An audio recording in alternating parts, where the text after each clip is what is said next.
Bueno, pues muchas gracias por vuestra asistencia, gracias a Germina y a Manolo Ramírez por la presentación y por la invitación a este acto, que, como él ha dicho, es, digamos, continuación del que se hizo.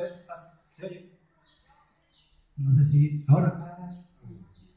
Ahora no. Que es continuación del que hicimos hace un año con la presentación del audiovisual en la ermita de San Juan. En aquella ocasión nos referimos al primer bienio republicano, el llamado bienio reformista. Hoy vamos a hablar del año 33. Entonces, para recordar, para quien no lo tenga fresco, cuáles fueron los periodos en los que se dividió la Segunda República, hay que decir que nos vamos a referir hoy precisamente al Ecuador de la Segunda República. Hay tres grandes periodos en este régimen que están en función de las convocatorias de elecciones generales que hubo durante estos 6 años. El primer periodo se conoce como el bienio reformista, el bienio del gobierno de Azaña, con un gobierno integrado por radicales socialistas y socialistas, y que duró desde el año 31 hasta el 33, hasta final del 33. A partir de finales del 33, con las siguientes elecciones generales que dieron el triunfo al centro derecha, comienza lo que se ha llamado el bienio conservador o bien el bienio negro, que duró hasta febrero del año 36, cuando se celebraron las últimas elecciones generales, las conocidas como las del Frente Popular, que abrieron el último periodo republicano antes de la Guerra Civil, que fue el periodo del Frente Popular, que se desarrolló desde febrero hasta julio del año 36. Por tanto, hoy vamos a hablar del año central del periodo republicano, el año 1933, que es el final del bienio reformista y el inicio del bienio conservador. Bien, quiero decir brevemente que para la preparación de esta charla he acudido fundamentalmente al Archivo Municipal de Ubrique, que tiene una documentación riquísima, amplísima y sin explotar suficientemente, y que ofrece información cumplida sobre todo el desarrollo de la Segunda República en Ubrique. Bien, aquí tenemos la estantería del Archivo Municipal y uno de los documentos consultados, como se ve, con letra autógrafa, y es un documento de septiembre del año 33. Bien, pues a partir de la información suministrada por el archivo, pues podemos hablar del desarrollo de este periodo. Bueno, para introducir los acontecimientos del año 33, conviene recordar brevemente cuáles fueron los antecedentes de ese año 33, es decir, cómo se desarrolló el bienio reformista. Y para ello hay que recordar que la Segunda República se proclamó a partir de los resultados de unas elecciones municipales. Es decir, lo que hoy día sería impensable, que a partir de los resultados de unas elecciones locales se produjera un cambio en el régimen político en general. Sin embargo, eso sí ocurrió en el año 31. Las elecciones convocadas para el 12 de abril del 31 por parte de la monarquía de Alfonso XIII era un intento de normalizar la vida política española después del paréntesis de la dictadura de Primo de Rivera. Entonces, el gobierno de la monarquía se planteó un calendario electoral que comenzaba con unas elecciones locales, luego con unas elecciones al Senado y otras al Congreso. O sea que, en principio, para la monarquía, las elecciones locales eran un primer paso para la normalización política dentro de la monarquía. Lo que ocurrió fue que las candidaturas antidinásticas plantearon estos comicios locales como un verdadero plebiscito entre monarquía y república, en el sentido de que si triunfaban las candidaturas antidinásticas, como así ocurrió, lo que proponían es que hubiera un cambio de régimen.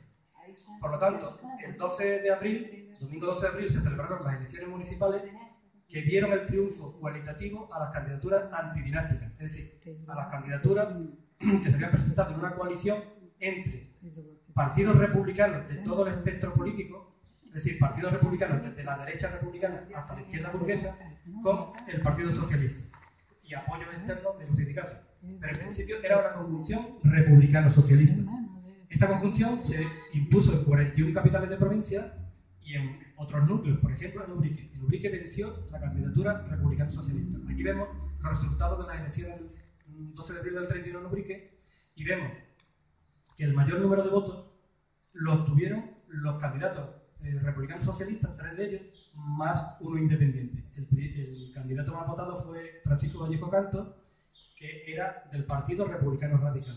hay que decir brevemente que, pese a la denominación de radical, el Partido Republicano Radical era el más moderado de todo el espectro político republicano. Es decir, que no confundamos el hecho de que se llame radical con el pensar que es de izquierda. Al contrario, era el partido más conservador de todo el espectro republicano, pero era republicano. Entonces, el más votado fue Francisco Vallejo Canto, ojalatero, 51 años, y el segundo, un independiente, José Ramón Luque, pero que, pese a ser independiente, estaba en la misma órbita ideológica de Vallejo y del que será el primer alcalde republicano, que es José Esquivel Suárez, Zapatero.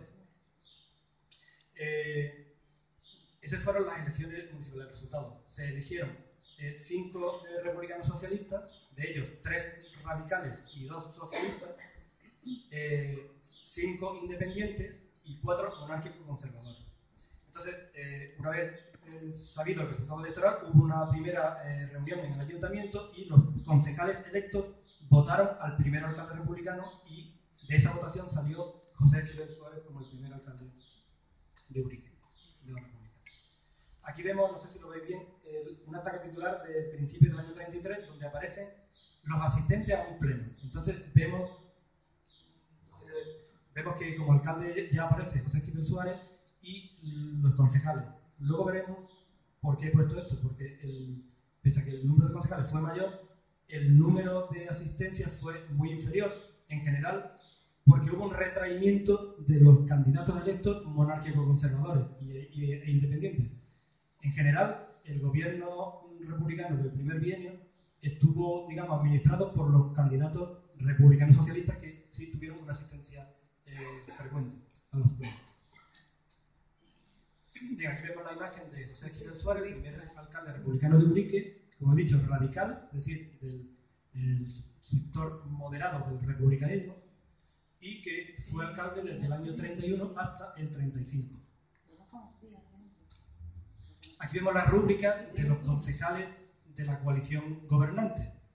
Entonces, hemos dicho que había 3 radicales, que son José Esquivel, vemos la firma, Francisco Vallejo y Pedro Rubiales, sombrerero. Y luego había 2 socialistas, que eran Rogelio Moreno del Castillo, que se autodefinía como socialista independiente, y Andrés García Fernández, que era el líder de la UGT, y luego además fue fundador de la Juventud Socialista. Luego hablaremos detenidamente. Y hay una firma de uno de los asistentes de la candidatura de derecha, Francisco Lobato. Y luego la firma del secretario del ayuntamiento, Miguel Reguera Borges. Bien, como decía, aquí hay una estadística del número de asistencia a los plenos por parte de los ediles elegidos el 12 de abril del 31, y como vemos, hay una diferencia notable entre el número de asistencia de los candidatos republicanos socialistas y de los candidatos monárquicos conservadores e independientes. Prácticamente hubo un retraimiento de la derecha, que prácticamente no participó en las decisiones del gobierno local. Aquí vemos la evolución de los partidos políticos de Ubrique. Lo diré brevemente para no cansar. Dijimos que la coalición vencedora estaba formada por los radicales y los socialistas. Pues bien, dentro de los radicales hubo una división, porque hubo 2 sectores que ambos se reclamaban herederos del líder entonces radical, que era Alejandro Lerroux. Ambos se declaraban herederos, se reclamaban herederos de Lerroux. Lo que ocurrió fue que una disputa un poco profusa, y al final, digamos que el partido que quedó como digamos, referencia de Lerroux en Ubrique fue el de Suárez y Esquivel, el Partido Republicano Radical. Y de ahí se desbajó un ala de izquierda que se llamó el Partido Republicano Radical Socialista, que en la provincia de Cádiz lideraba Manuel Muñoz Martínez, que fue diputado ininterrumpidamente en las 3 legislaturas republicanas, y en Ubrique lo lideraba Manuel Arena y Bartolomé Paz. Luego, en agosto del 31, se fundó la agrupación socialista con Manuel Arena Rubiales y la Juventud Socialista por Andrés García, como he dicho antes. Ya en el año 34 hubo una escisión a su vez de los radicales, entre los radicales propiamente dicho y la parte, digamos, el sector izquierdista, que se llamó la Unión Republicana, que lideraba a escala nacional el sevillano Martínez Barrio. Y precisamente Francisco Vallejo fue el seguidor de Martínez Barrio en Ubrique. Y por parte del Partido Republicano Radical Socialista se convirtió en Izquierda Republicana, que era el partido de Azaña, y en Ubrique lo dirigió el que conocemos como el americano, Manuel Guerrero. ¿De acuerdo? Luego en el 36 ya se fundó la Juventud Comunista. Bien, entonces aquí están los directivos del Partido Republicano Radical y el sello del año 33. Vemos que el presidente era Manuel Guerrero Benítez y el vicepresidente Francisco Vallejo Canto. Bueno, ahí hay nombres que conoceremos mucho. Por ejemplo, el revisor era Cayetano Pizano López, el José Esquivel Suárez, que fue alcalde, era vocal. Está también Melchor Agüera Rojas como vocal. En fin, son personajes que son conocidos por todos, creo. Y luego la agrupación socialista la dirigía Isidoro de la Vega y como vicepresidente estaba el fundador, que era Pedro Fernández Mena. Ahí aparecen otras personas muy conocidas. Por ejemplo, el secretario desde mayo del 33 fue Marco León López, que fue uno de los presidentes de la Junta de Defensa del año 36, fusilado. También está José Castro Blanco, que también sería fusilado. Bueno, son personajes que también conocidos. Y aquí la evolución de los alcaldes, ya dije que el alcalde José Esquivel estuvo hasta el 35, porque luego, pero el 35, hubo una destitución desde el punto de vista gubernamental de los ayuntamientos. Los ayuntamientos elegidos entonces en el 31. Entonces, a partir de ahí hubo nombramientos gubernativos de partidos de derecha que se adecuaran al signo de las nuevas cortes elegidas en el 33. Entonces, el alcalde de Ubrique entonces fue uno de la CEDA, de Manuel Borges Romero. Bien, vamos a iniciar el año 33 en Ubrique y hay que decir que es conveniente hablar del contexto general de la política española de entonces, para entender lo que ocurrió en Ubrique en enero del 33. Este mes se inicia con el crimen de Casavieja. Lo recordaremos brevemente. Hubo una convocatoria de huelga general a escala nacional convocada por la CNT, el sindicato anarcosindicalista, una huelga general que se iba a iniciar en Barcelona para el 8 de enero. Entonces, los distintos núcleos anarquistas del resto del país se organizaron y hicieron la convocatoria de huelga general. Lo que ocurrió fue que la convocatoria inicial fue desconvocada, valga la redundancia, pero los núcleos anarquistas de la provincia de Cádiz no lo supieron en un primer momento. Entonces, en Casavieja se produjo el levantamiento anarquista el noche del 10, mañana del 11 de enero, sin saber que ya había sido desconvocada la huelga general. Eso ocurrió en otros núcleos. Ahora veremos que también en Ubrique. ¿Qué ocurrió? Que ese levantamiento provocó una muy cruel represión. Sabemos que el gobierno, por lo menos el gobierno civil y la Dirección General de Seguridad, envió a Casavieja para reprimir la represión al jefe de la Guardia de Asalto, que era el capitán Rojas. Y sabemos que él provocó una verdadera masacre de campesinos indefensos. No solamente recordemos el incendio de las chozas de Seitero, donde se produjo un auténtico crimen, y luego una represión con la detención selectiva de distintas personas indefensas que fueron masacradas. Bueno, eso provocó un gran escándalo nacional, que tuvo unas consecuencias políticas notables, pero lo traía a colación porque en Ubrique también se produjo un levantamiento anarquista del que nunca se habla. Siempre en todos los libros de historia se dice que el levantamiento anarquista fue en Casavieja y luego hubo conatos en Jerez, en Arco de la Frontera y en Algeciras. Pero no se dice nada de Ubrique, cuando en Ubrique hubo una verdadera huelga general revolucionaria. Esta es una imagen de una comisión parlamentaria que se desplazó desde Madrid hasta Casavieja para investigar los crímenes. Hubo dos comisiones, una oficial y otra extraoficial, y aquí están en sus investigaciones en el mes de febrero del año 33. Bien, en Ubrique sí hubo una huelga general. Fue convocada por el sindicato anarquista, que era se llamaba Centro Obrero de Agricultores. Los jornaleros de Ubrique estaban todos adscritos en este momento a la CNT, al sindicato anarcosindicalista. Esa convocatoria de huelga general fue exitosa, fue total, y no solamente fue seguida por los jornaleros, sino que se adhirieron los demás gremios, petaqueros, curtidores, albañiles, etc. Bueno, lo que ocurrió fue que el gobierno moderado de José Esquivel siguió las instrucciones del gobierno civil, que propuso una política de represión contra los huelguistas. Entonces hubo detenciones de todos los directivos de todas las sociedades de oficio de Ubrique, tanto de CNT como de UGT. Entonces lo que ocurrió fue que cuando el alcalde comunicó al gobernador civil que habían sido detenidos miembros de la CNT y de la UGT, se extrañó porque además el gobernador Pedro del Pozo conocía personalmente a los dirigentes ubriqueños. Entonces le dijo al alcalde que le extrañaba mucho que hubieran sido detenidos los dirigentes de la CNT, por ejemplo Bernardo Canal, Gregorio Crespo, por parte de la CNT, y por parte de UGT, segundo Orellana Regordán, decía que le extrañaba mucho porque tenía muy buenas referencias de ellos. Sin embargo, siguieron presos, fueron clausuradas las sociedades de oficio, las sedes sindicales, y eso que provocó dos fenómenos. Por una parte, el inicio de la crisis institucional del gobierno local de Ubrique, que como hemos dicho estaba formado por radicales y socialistas. Lo que ocurrió fue que los socialistas se despegaron del gobierno radical de José Esquivel. Entonces, Andrés García y Rogelio Moreno del Castillo se negaron a secundar la política de encarcelamiento puesta en práctica por los radicales y presentaron su dimisión. Además, reiteradamente, porque lo curioso es que el gobierno de José Esquivel no le aceptaba la dimisión, pero ellos varias veces presentaron su dimisión en señal de protesta por las detenciones practicadas.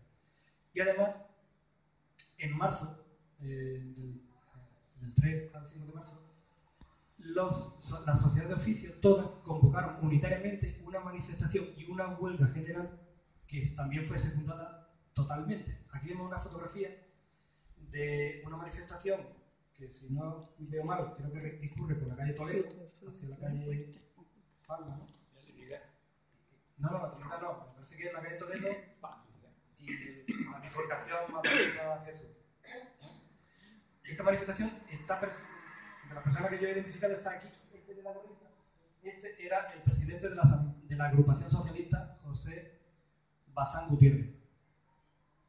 Entonces fue una manifestación unitaria, y aquí vemos la pancarta, que la he destacado, no sé si se ve bien, pero pone: pedimos destitución, ayuntamiento, unión es fuerza.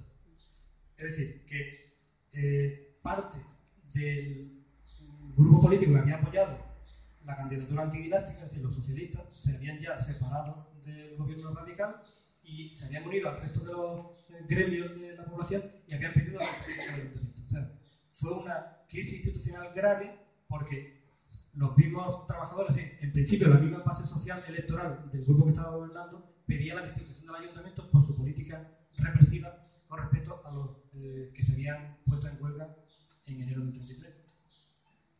Aquí vemos a Andrés García Fernández, concejal socialista, que presentó su dimisión en protesta por las detenciones huelguísticas en Ubrique. Aquí vemos la firma de Rogelio Moreno del Castillo y Andrés García. Los dos dimitieron, no se aceptó la dimisión, volvieron a presentarla, la presentaron en mayo, la presentaron en julio, y lo que hicieron fue que, pese a que no le aceptaron la dimisión, dejaron de asistir a los plenos hasta agosto. En el mes de agosto volvieron a integrarse a aceptar sus actas, pero en principio fue una crisis grave que hubo en el gobierno local republicano.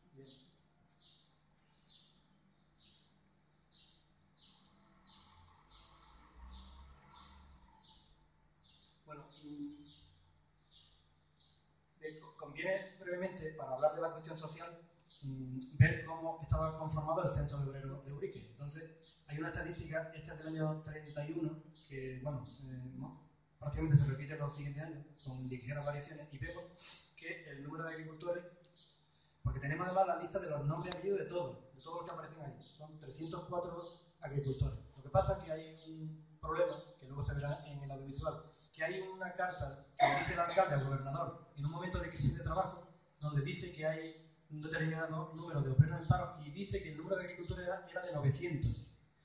Entonces, pero sin embargo en esa estadística omite otros gremios. Entonces no sé si por la forma apresurada de hacer esa comunicación, no sé si integró a petaqueros o restos de gremios en la agricultura y lo elevó a 900. Me parece una cifra, no sé, elevada, no sé.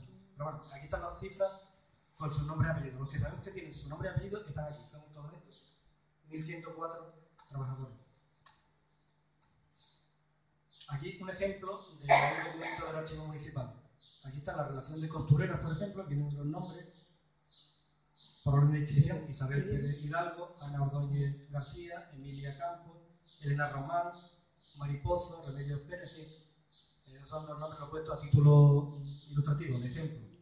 También, por ejemplo, tenemos el gremio de obreros panaderos, y están aquí conocidos, ¿no? También Blas Carrasco Pavía, Bernardo Panal, Francisco Román, José Santos, en fin, son nombres que conocemos, están relacionados con el gremio de panadería.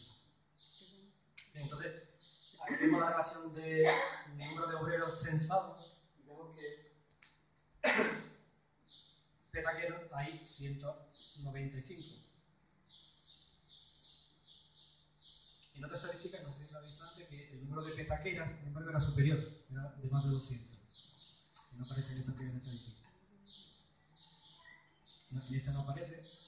Este es el dato del paro forzoso, que se llama entonces el paro provocado sobre todo por la inclemencia meteorológica. Entonces, por ejemplo, en ese momento, en el año 32, había un 70% de paro agrícola estacional, en un momento determinado. Fue entonces cuando se hizo esta estadística y se pidió auxilio al gobierno para que pudiera socorrer a estos trabajadores que no podían laborar. Esta es la gráfica del paro. Y este es un documento de un acta municipal del 7 de julio del 33, donde aparece la expresión: la presidencia dio cuenta a la corporación que preveyendo la falta de trabajo para la clase obrera, entonces van a tomar una serie de medidas que ahora veremos. A título informativo traigo también los datos de la patronal, del censo patronal. Aquí vemos que había ya 33 fabricantes de artículos de piel, 16 de calzado, 13 de carpintería, 11 de curtido, 6 de pan y 5 de herrería. Total 84. También tenemos el gremio del comercio. Había 27 tiendas de tejido y comestibles, 25 cafés, establecimientos de bebidas, 2 ferreterías. Y una relación de las huelgas generales desarrolladas en Ubrique. Vemos que hubo 5 importantes. Este hecho, normalmente una visión conservadora interpreta que un dato desfavorable de la Segunda República. Sin embargo, hay que considerar que la República lo que hizo fue reconocer el derecho a la huelga y permitió que los trabajadores se manifestaran en defensa de sus derechos. Es decir, que la visión del hecho de que existieran huelgas no tiene por qué ser negativa, sino más bien al contrario. Entonces, esa es la fecha en que hubo huelga, los convocantes, los adheridos y las causas. Vemos la de enero, que fue llamamiento a huelga general; la de marzo es la petición de dimisión del ayuntamiento; una de Zapatero, que fue desconvocada, y otras 2 convocadas por los agricultores de CNT, que era en solidaridad con campesinos de la provincia o solidaridad con huelgas generales convocadas. La de diciembre, por ejemplo, fue una huelga general convocada por la CNT a escala nacional.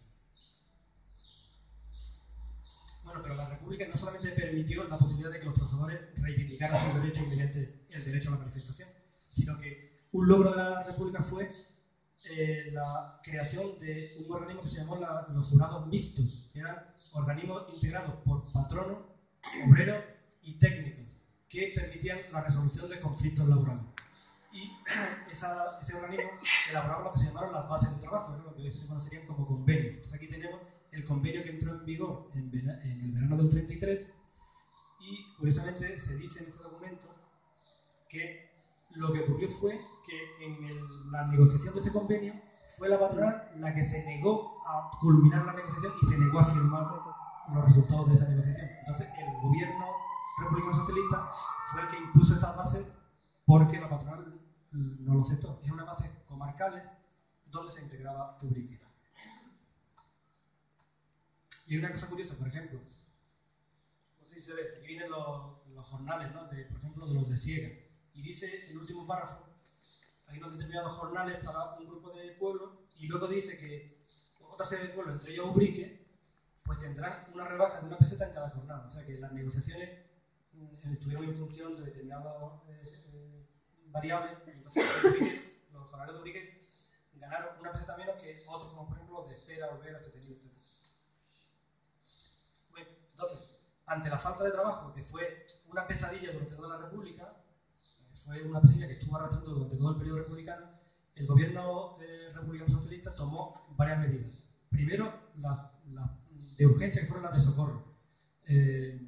Los obreros en paro fueron auxiliados y esto lo que hacían era que mediante unos vales lo canjeaban en los establecimientos con productos de primera necesidad. Eso en un primer momento. Cuando esas ayudas se agotaron, el gobierno local, a instancias del gobierno civil, convocó a los mayores contribuyentes para que hicieran una aportación económica para permitir la supervivencia de estas personas en paro. Y en tercer lugar, se plantearon ya, digamos, proyectos de cierta envergadura. Por ejemplo, uno que fue protagonista durante todo el año 33 fue la construcción del camino vecinal de Ubrique a Venta Albuera, en la carretera del Pantano. Entonces, esto fue en la primavera cuando se propuso. Era un proyecto de la Diputación, pero el Ayuntamiento tenía que contribuir para que se efectuara la obra. Bueno, hasta diciembre del año 33 no se llegó a la subasta y la adjudicación de la obra. Es decir, que ya el año que viene, si hablamos del año 34, ya veremos cómo culmina. Pero bueno, en diciembre del 33 comenzó ya la obra de este camino vecinal. Y además los gobernantes decían que esta era una obra enfocada no solamente para facilitar la infraestructura de comunicaciones, sino también para absorber el paro forzoso que había en la población.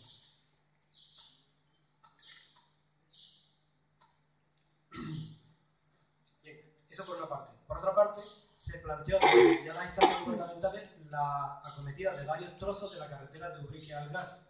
Entonces, este documento es una carta de un diputado socialista jerezano que se lo remite al alcalde de Ubrique en agosto del 33, donde dice que ha hecho una serie de gestiones para que prospere el proyecto para acometer esos trozos de la carretera de Ubrique era de Ubrique a la de Jerez Corte, por Algar. Entonces, esa fue otra, digamos, otra tarea de infraestructura que se acometió durante este bienio reformista. Y bien, y ahora hablaremos de otro asunto importantísimo también para el desarrollo de la República. El gran proyecto de la República fue el de la reforma agraria. Se trataba de alterar las condiciones de infraestructura, de la estructura de la propiedad de la tierra, que permitiera absorber el paro obrero agrícola y además, digamos, modificar esa desigual estructura de la propiedad, que ahora veremos en qué consistía. Bueno, esta foto es muy significativa porque del 9 de enero del 33 son los jornaleros de espera que asisten a una charla desde el balcón del que entonces era el director general del organismo que administraba la reforma agraria, que se llamaba Instituto de Reforma Agraria. Él era Vázquez Umasqué. Digo que es significativo porque en espera, el 9 de enero, estaba viendo un acontecimiento muy positivo de la Segunda República, es decir, se estaba poniendo las bases de la reforma agraria, porque hay que recordar que Espera fue el primer pueblo de Andalucía donde se puso en práctica la reforma agraria republicana. Bueno, pues a 50 kilómetros prácticamente, esa misma fecha era la víspera de la gran masacre de Casas Viejas. Son dos conceptos políticos diametralmente opuestos en apenas 50 kilómetros. Entonces, en Espera se inició la reforma agraria y ahora veremos qué ocurrió en Ubrique. Para abordar la reforma agraria, lo primero que hay que plantearse es cuál era la estructura de la propiedad rústica en Ubrique. Entonces vemos que la mayor parte de la tierra estaba formada por grandes propiedades. En este caso, en Ubrique era una sola propiedad. Es decir, lo que se considera latifundio eran las propiedades que tenían más de 250 hectáreas. Entonces, más de la mitad de la tierra de Ubrique estaba en manos de una sola familia. Ahora veremos cómo. Y luego el resto, la proporción es 54%, 45%, con algunas comas, es la mediana y pequeña propiedad. Entonces, porcentualmente el 50% es gran propiedad, el 46% pequeña y mediana propiedad. Esta es la estructura de la propiedad rústica, es decir, en todo el término municipal la propiedad rústica estaba estructurada de esa forma. Más de la mitad estaba en manos de una sola familia, el resto estaba dividido en distintos pequeños y medianos propietarios. Aquí vemos la comparación con el conjunto de la provincia de Cádiz, la media provincial. O sea que el índice de latifundismo, el Ubrique fue del 54%, la media provincial es un poco superior, 3 puntos más, casi 4, del 57,9%. Entonces la mediana propiedad era superior en Ubrique que en la media provincial.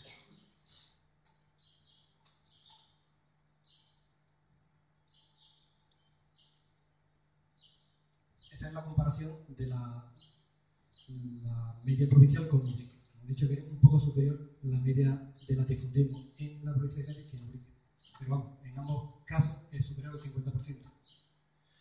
Muy bien. Lo que ocurrió fue entonces que el gobierno creó un organismo que era el Instituto de Reforma Agraria, que tuvo juntas provinciales por las provincias donde se emprendió el proyecto de reforma agraria.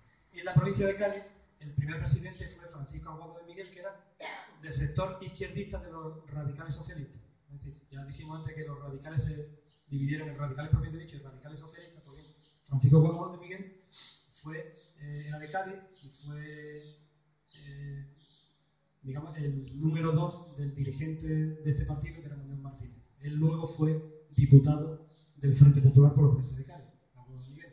Y aquí vemos el sello del Instituto de Reforma Agraria, que yo creo que hay aquí un guiño, porque Aguado de Miguel era además miembro destacado de la logia masónica Hermano Vigor, cuyo maestre era precisamente Muñoz Martínez. Entonces, este triángulo que aparece aquí en la provincia de Cádiz me parece a mí muy significativo, que parece que es un guiño a su influencia masónica. Bueno, pero es una teoría mía. Pues bien, entonces, ya hemos visto cómo era la estructura de la propiedad de la tierra. Entonces, el gobierno republicano lo que hizo fue aprobar en Cortes una ley, la Ley de Reforma Agraria, que se aprobó el 9 de septiembre del año 32, donde se especificaban una serie de características técnicas que tenían que reunir las tierras que iban a ser puestas al servicio de la reforma agraria.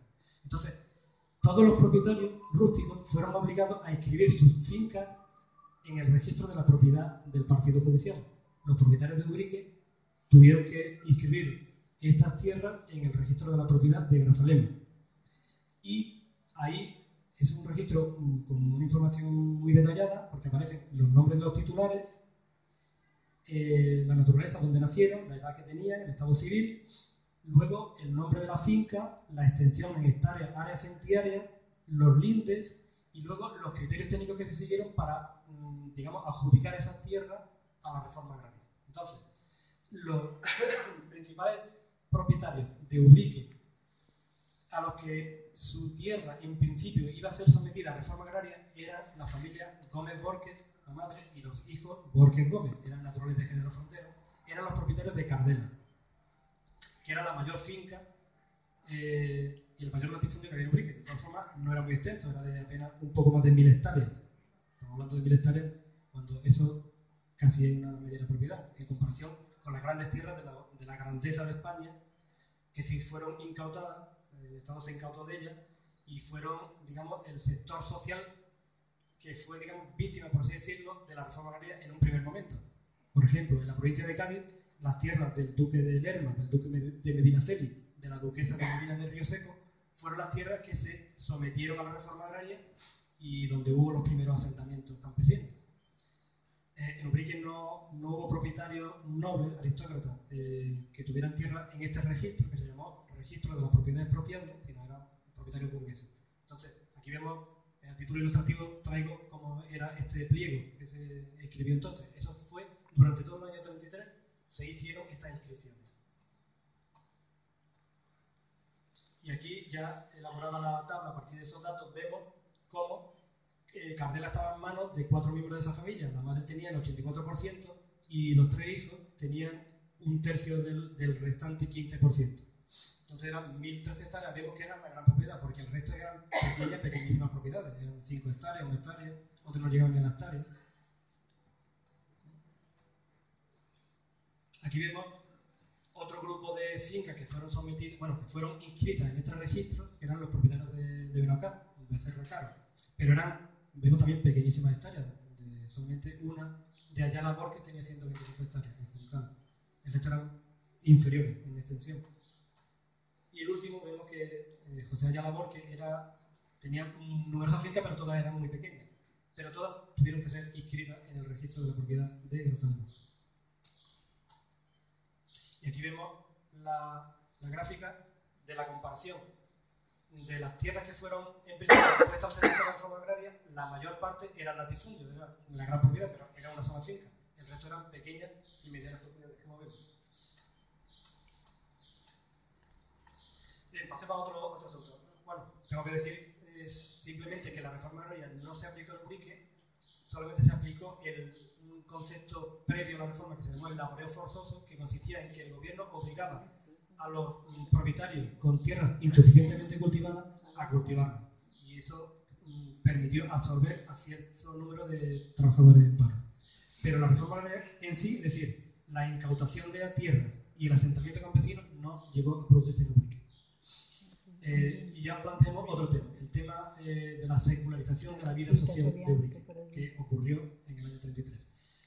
Recordemos que, como consecuencia de los incendios de iglesias que ocurrieron en la capital de la provincia en mayo del 31, en Ubrique se produjo la huida de la comunidad capuchina. Sin que hubiera habido ningún incendio, ellos huyeron considerando que podían correr peligro. Abandonaron el convento y regresaron en el año 33. Entonces, en ese año se produjo la vuelta de los capuchinos. Es un dato que lo señalo conectándolo con el tema de la secularización. Hay que tener en cuenta que se promulgó la ley de congregaciones religiosas que reconocía a estas órdenes religiosas. Eso es lo que permitió la vuelta de los capuchinos. Enviaban informes desde las localidades. Entonces, Ubrique planteó la necesidad de construir 2 escuelas. Y esa fue una iniciativa de los concejales socialistas Andrés García Fernández y Rogelio Moreno del Castillo, que fueron los que propusieron que en Ubrique se construyeran 2 escuelas públicas de niñas y niños. Esa iniciativa prosperó en el ayuntamiento, luego tomó carta de la naturaleza en septiembre y la junta esta que he dicho provincial de sustitución de la enseñanza confesional lo aceptó y entonces en Ubrique se emprendió la construcción de 2 nuevas escuelas gracias a la iniciativa de Andrés García y de Rogelio Moreno. Bueno, eso por una parte. Por otra parte, se produce durante la República un proceso de secularización. Como había dicho Manolo antes, que la Constitución Republicana del año 31 había reconocido que España era un Estado aconfesional. Se permitían los cultos de todas las religiones, pero el Estado ya no se declaraba partícipe de una sola religión, sino que daba libertad a los ciudadanos para que profesaran la religión que quisieran, pero el Estado se mantenía al margen. Era un Estado laico. Y eso tuvo consecuencias sociales también, porque, como vemos, durante la República no todos los nacimientos se traducían en bautismo, no todos los matrimonios se traducían en bodas católicas y no todas las defunciones se traducían en sepelios católicos. Entonces, hemos hecho una estadística con una década, en la que el año 33 es el centro. Cada 5 años hemos hecho la estadística. Del año 28, en plena dictadura de Primo de Rivera, en el año 33, en el Ecuador de la República, y en el año 38, en la posguerra. Bueno, vemos que, por ejemplo, si bien los datos, que los nacimientos, por ejemplo, del año 28 eran 194 y los bautismos 191, o sea, que coincidían, porque esos 3 seguramente serían ya al año siguiente. Las defunciones 113, los sepelios 111, prácticamente coincidentes, y los matrimonios 46 y 41. Pero durante la República los nacimientos eran 245 y los bautismos son 208, o sea que hay casi 40 bautismos menos que nacimientos. Las defunciones fueron 103 y los sepelios fueron nada más que 60. Y los matrimonios fueron 63 y las bodas católicas 44. Luego, 5 años más tarde, ya en la posguerra, vemos que los valores vuelven a ser normales en relación con lo que había durante la dictadura de Primo de Rivera. Vemos, por ejemplo, nacimiento 158. ¿Por qué hay 174 bautismos? Porque se produjo una afluencia de bautismo de niños que no habían sido bautizados en la República. Fueron obligados a ser bautizados. Entonces, por eso ese dato es tan superior. Hay más bautismos que nacimientos precisamente por esto, porque se bautizaron los niños que no habían sido bautizados durante la República. En las defunciones vemos que los valores ya se igualan prácticamente y en los matrimonios también. Es decir, que lo que vemos con estos datos es que se produjo la secularización de la vida social en Ubrique. Aquí está el descenso durante el año 33 con respecto a los años anteriores, un 15% menos de bautizos católicos, un 58% menos de sepelios católicos y un 30% menos de matrimonios católicos. Y aquí está la comparación del número total de nacimientos con el número de bautismos que se realizaron en el año 23. El azul es el nacimiento total y el rojo el número de bautismos. Lo mismo se ha hecho con los matrimonios. El azul es el matrimonio total y el rojo los matrimonios religiosos. Y en las defunciones, 103 defunciones, el azul, 60 sepelios católicos. Bien, ese es el apartado que quería al que quería aludir, el de la secularización de la vida social. Y el último apartado que voy a tratar hoy es el de las elecciones generales a Cortes de noviembre del año 33. Recordemos que dije que el bienio reformista se inició con las primeras elecciones generales, que fueron a Cortes Constituyentes del 28 de junio del año 31. Constituyentes porque su misión era elaborar la Constitución republicana, que se aprobó en diciembre del año 31. Pues bien, esas Cortes prolongaron su vida hasta noviembre del año 33. En ese momento se produjo la convocatoria de unas nuevas elecciones, pero ya no a Cortes Constituyentes, puesto que ya la Constitución estaba aprobada, sino a una nueva legislatura. Se había producido para esta convocatoria una crisis de gobierno a escala nacional. Había caído el gobierno de Azaña en septiembre del año 33, y había sido sustituido sucesivamente por un gobierno de centro, liderado por Lerroux, que era el líder de los radicales, que fue a su vez sustituido por un gobierno de centro-izquierda, liderado por Martínez Barrio, que fue el que preparó las elecciones. Fue una disolución del Parlamento por parte del presidente de la República, Niceto Alcalá Zamora, que era desde la derecha liberal republicana, y convocó a Cortes Generales. Entonces, ¿qué ocurrió? Que sabemos que el sindicato anarcosindicalista CNT era contrario a la participación electoral. En las elecciones del año 31 lo que había hecho la CNT era dejar libertad a sus afiliados para que votaran o no en función de la necesidad de que hubiera un cambio de régimen. Entonces hubo muchos anarquistas que probablemente votaran en el año 31.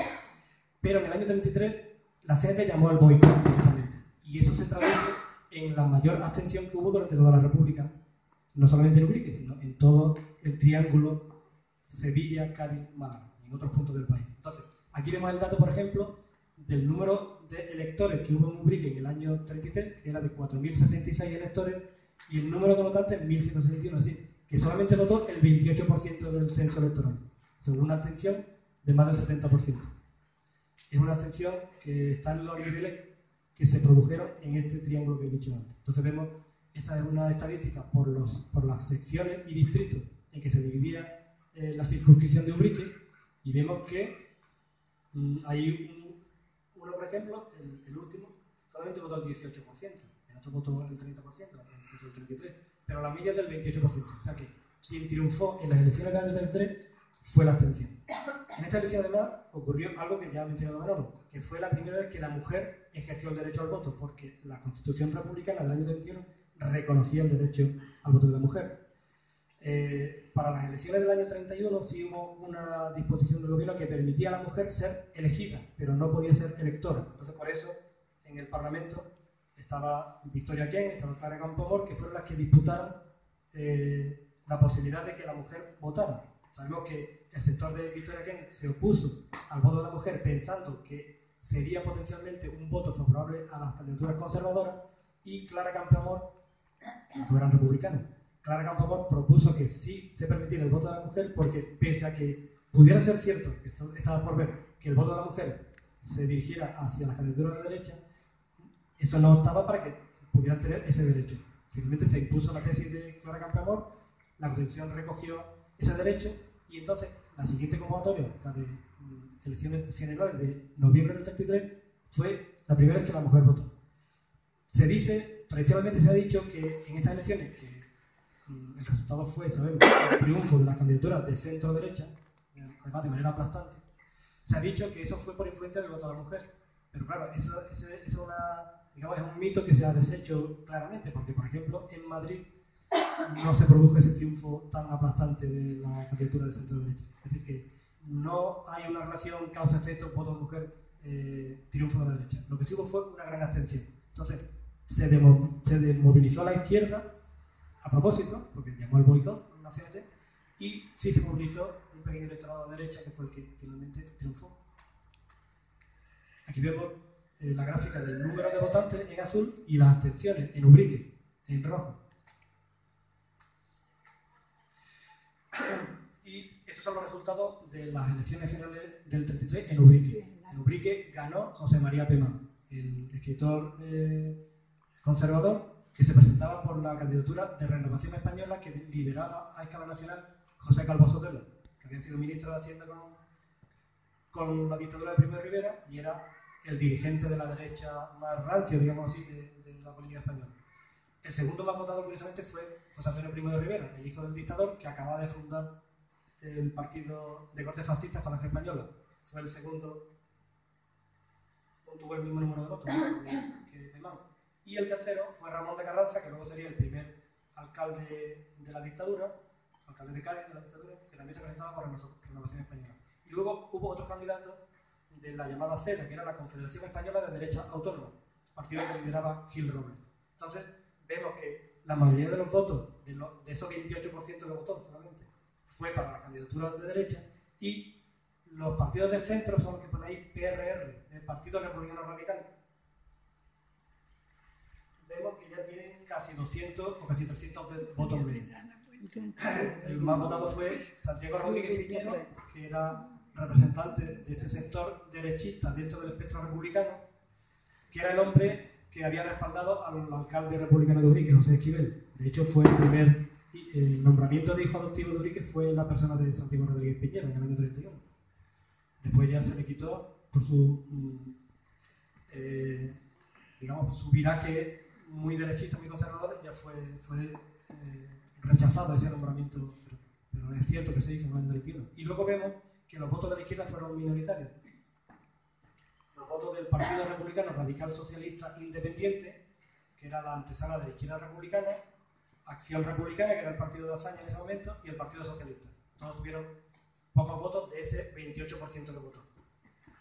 Por tanto, se iniciaba a partir de ahora lo que se considera bienio conservador. Aquí vemos estadísticas comparadas, por ejemplo, la media provincial con Ubrique y Arcos.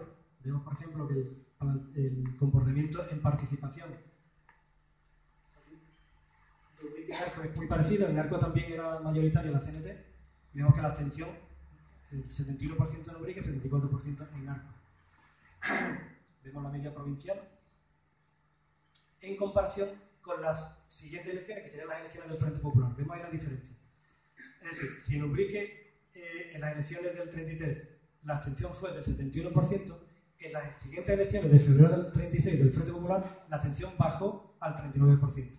Y además, en la última tabla, aquí abajo, vemos que además se produjo un avance de la participación, no solamente en Ubrique, sino a escala provincial y a escala nacional. Vemos que, por ejemplo, en la provincia pasó del 37% en 33 a casi el 60%. Y estos son los candidatos elegidos a escala provincial. Fueron todos de derecha, menos los dos últimos que son radicales socialistas. Hay un error ahí, es Manuel Muñoz Martínez, no Miguel, Manuel Muñoz Martínez y Francisco Aguado de Miguel. Sin embargo, la comisión de actas de las Cortes de centro-derecha rechazaron la elección de Francisco Aguado de Miguel por una serie de razones técnicas, muy prolijas ahora de decir. Y entonces el único candidato de izquierda que estuvo en el Parlamento durante el Bienio Negro por la provincia de Cádiz fue Manuel Muñoz Martínez. El resto fueron los candidatos electos de la derecha. Bueno, pues entonces, a partir de aquí comenzaba el Bienio Negro y espero que el año que viene tengamos oportunidad de hablar de ese primer año negro, que fue el año 1934. Bueno, espero no haber sido muy pesado con las estadísticas, pero bueno, creo que era oportuno dar estos datos para comprender el contexto en que se desarrolló la República durante el año 33.